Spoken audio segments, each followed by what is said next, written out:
We are eagerly anticipating what is before us today because we can feel the intensity of that which is you. And it is fun for us, and we want it to be fun for you, to chew together on the nitty-gritty of your physical experience, because you are the leading edge creator. You are here in this finely tuned environment, literally on the leading edge of thought, taking thought and experience beyond that which it has been before.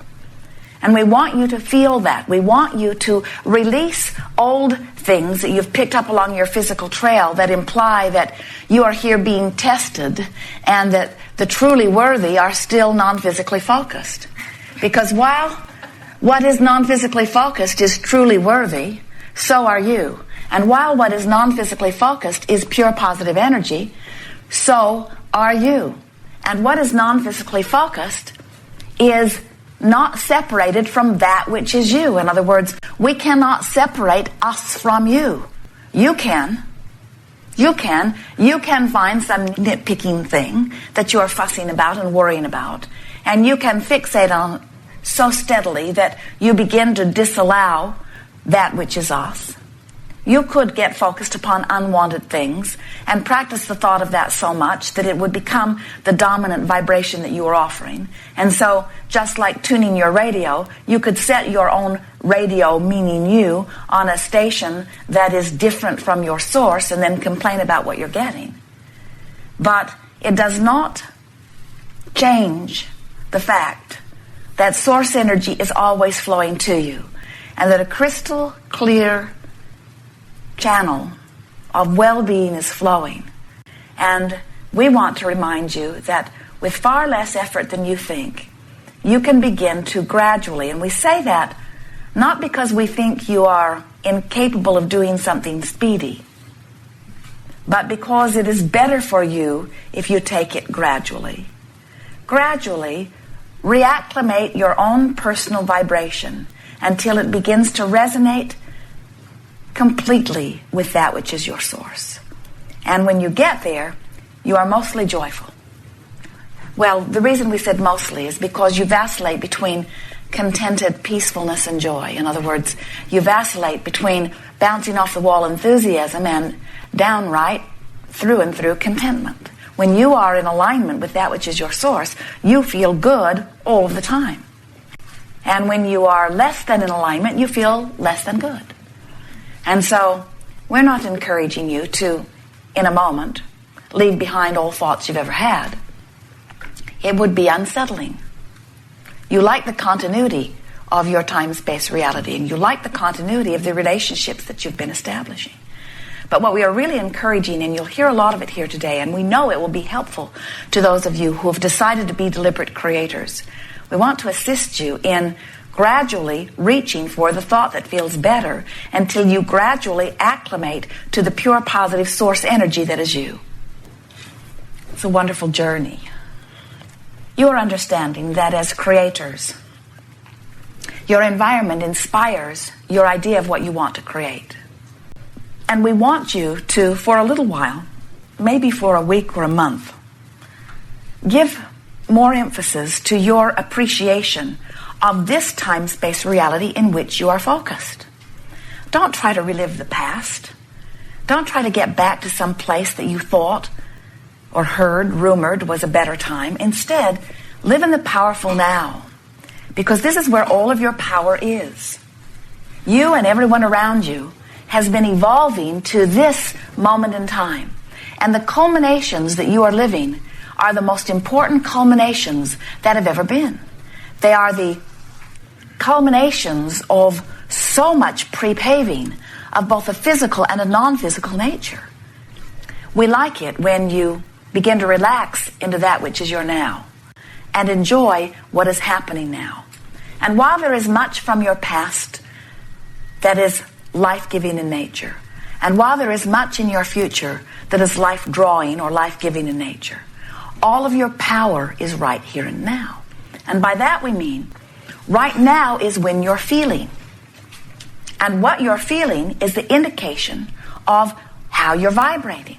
How you're feeling is the indication of what you're focused upon, and how well what you're focused upon resonates with who you really are.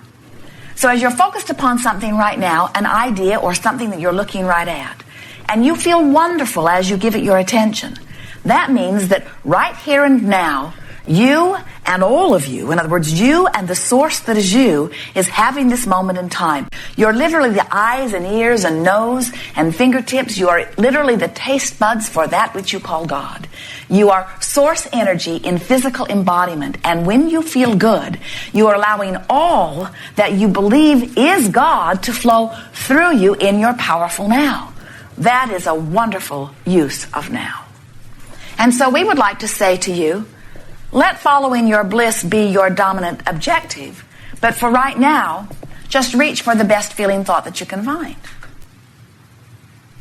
Reach for the best feeling thought that you can find. Because if you are offering consistently, in response to something that you are observing, a vibration that is vibrating over here, while bliss is over here, you don't have access to bliss from over here any more than you can hear what's being broadcast from 101 FM while you've got your tuner set to 98.6.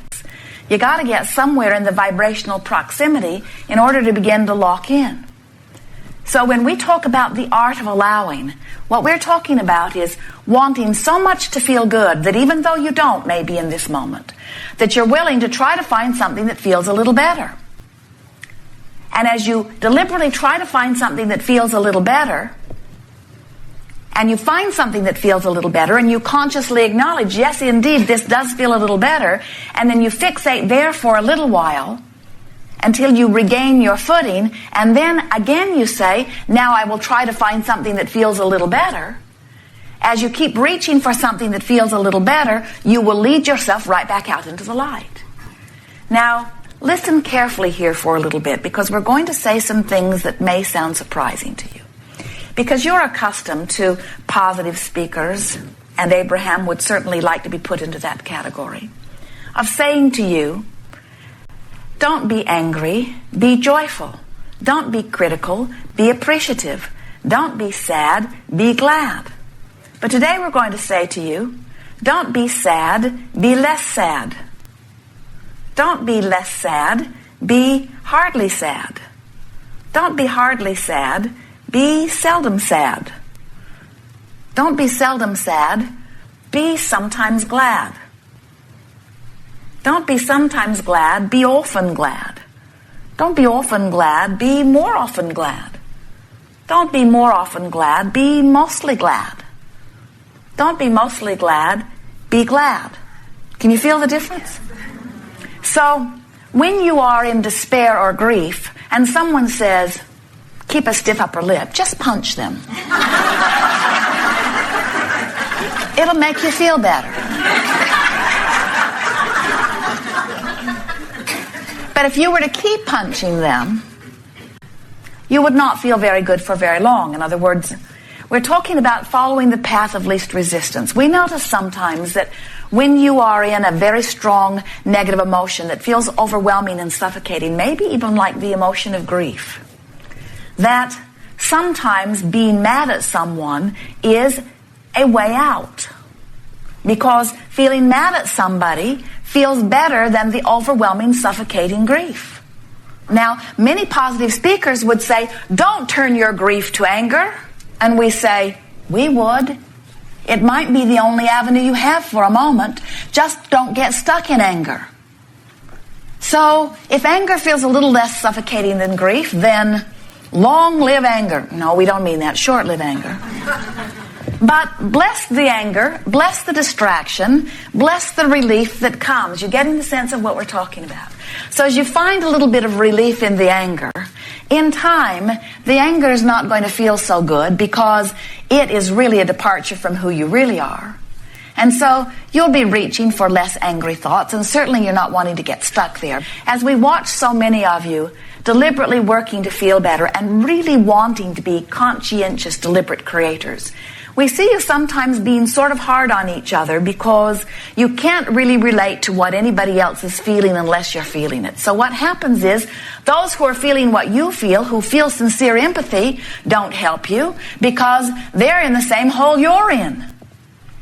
And those who feel wonderful don't help you because they don't understand how you feel. And so what we are suggesting is, you don't need anybody else. You don't need the empathy or the sympathy of those who are in the same place you are.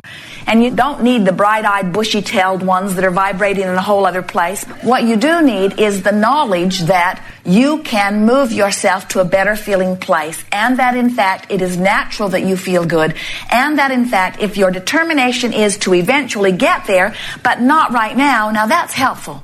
I don't have to go there now, but I am going there. And it's getting better and better and better and better for me. And never mind, it's not anybody's business where I am along my vibrational trail. My nature, my natural state of being is one of joy. And where I am right now is all right for now as I am on my way to greater and greater joy.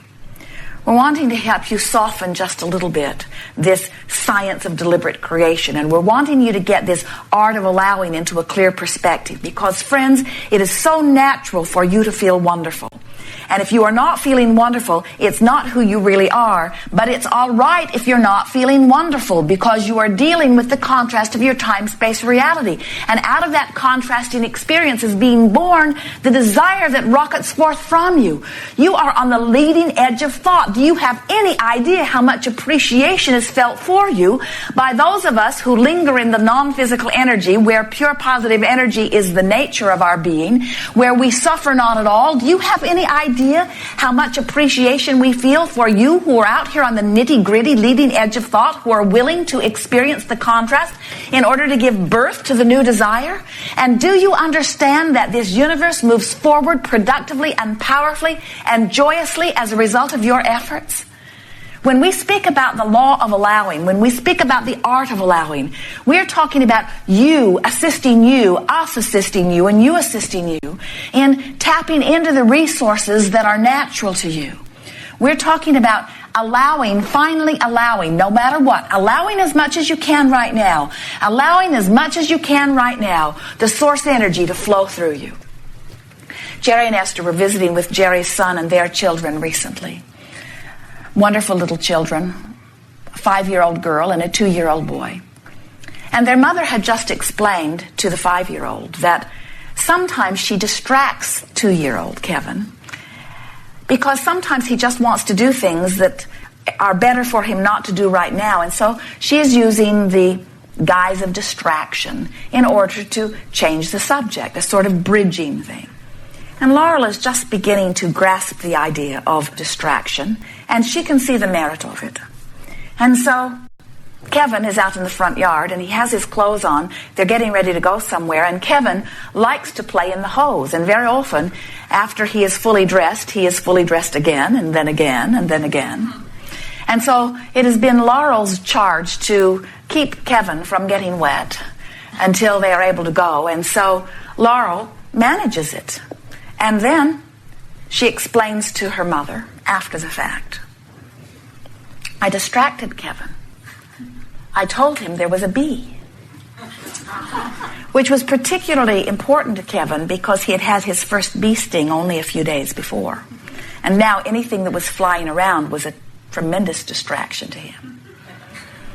And while her mother had not really intended for the distraction game to turn into horrifying Kevin, there is value in distraction, isn't there? And so, as we talk about the art of allowing, what we're talking about is you, right where you are, doing the best thing that you can do to make yourself feel the best possible way that you can possibly feel right now. And we'd like to pronounce to you, nobody else knows. Nobody else can know if what you are choosing is the best thing for you. Only you can tell if it feels a little better, because nobody else's standards work for you. Anybody else, wherever they're feeling and whatever they're feeling, cannot understand what the next bridge for you is. Only you.